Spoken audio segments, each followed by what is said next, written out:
अस्सलाम वालेकुम। Microsoft Excel 2016 की सीरीज़ के लेक्चर नंबर 8 के साथ मैं हूं मकबूल हुसैन। आज के लेक्चर में जो हम टॉपिक डिस्कस करेंगे उसका नाम है how to use subtract formula in Excel. यानी हम किसी भी वैल्यूज़ को एमएस एक्सेल में किस तरीके से मनफी कर सकते हैं यानी माइनस कर सकते हैं। तो लास्ट लेक्चर में मैंने सम का फार्मूला बताया था कि भी हम किस तरीके से मुख्तलिफ वैल्यूज़ को सम कर सकते हैं। तो ये चलते हैं, आज के लेक्चर में हम आपको सब्ट्रैक्ट करना बताएंगे। तो सबसे पहले माइक्रोसॉफ्ट एक्सेल ओपन करते हैं। हम यहाँ पर मुख्तलिफ वैल्यूज़ लिखते हैं। मिसाल के तौर पर यहाँ पर हमने पहले रो में 10 वैल्यू लिख दी और दूसरी में 5 वैल्यूज़ लिख दी।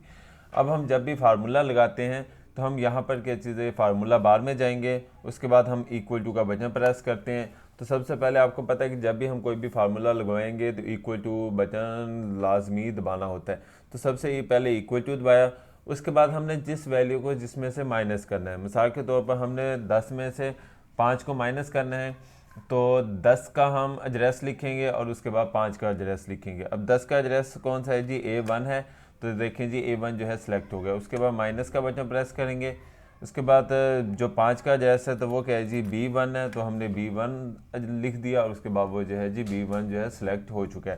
तो इस तरीके से ये देखें जी 5 आपके सामने स्क्रीन पर आ चुके हैं। हम एक और एग्जांपल लेते हैं। मिसाल के तौर पर हम यहाँ पर 100 लिखते हैं और यहाँ पर 75 लिख देते हैं और उसको हम यहाँ पर फ़र्ज़ करो, मैं लाजमी नहीं है कि भी उसके रो में ही हमने सम करना, किसी भी जगह पर हम उसको सिलेक्ट करके आंसर ला सकते हैं। तो अब हमने किन किन को सिलेक्ट करना है, तो ये देखें जी जिस तरीके से डी, अगर हम यहाँ पर देखा जाए तो ये डी आ रहा है, इधर से D7 है।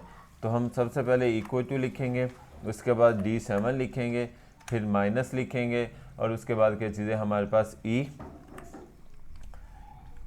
ई और इधर से हमारे पास जो जैस है वो 7 है, तो हमने 7 लिख दिया। तो ये देखें जी दोनों के दोनों जो रोज़ हैं वो सिलेक्ट हो चुकी हैं। तो इस तरीके से जो आंसर है वो हमारे पास 25 आ चुका है।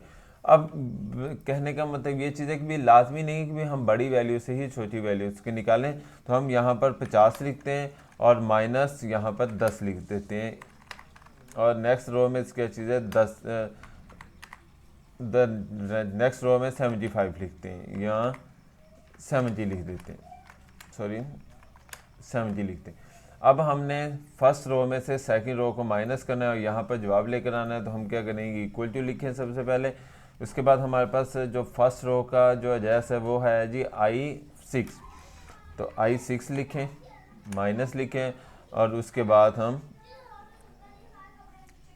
J7 लिख देंगे। तो J6 है, सॉरी J6 लिखेंगे और ये देखिए J6 भी सिलेक्ट हो गया। तो आंसर जो है वो -20 आ चुका है। तो यानी बड़ी वैल्यूज़ में छोटी वैल्यूज़ भी निकाल सकते हैं और छोटी वैल्यू में से बड़ी वैल्यूज़ भी निकाल सकते हैं। तो उम्मीद है आपको पता चल गया होगा कि किस तरीके से हम माइक्रोसॉफ्ट एक्सेल में सब्जेक्ट का फार्मूला लगा सकते हैं। इसके अलावा अगर आपको कोई प्रॉब्लम आए तो आप इस ईमेल एड्रेस पर या जो मेरा यूट्यूब का चैनल है कंप्यूटर ट्यूटोरियल हब, इस पर कमेंट्स करके मुझसे पूछ सकते हैं। अपना ख्याल रखिएगा। अल्लाह हाफिज़, फ़ी अमान अल्लाह।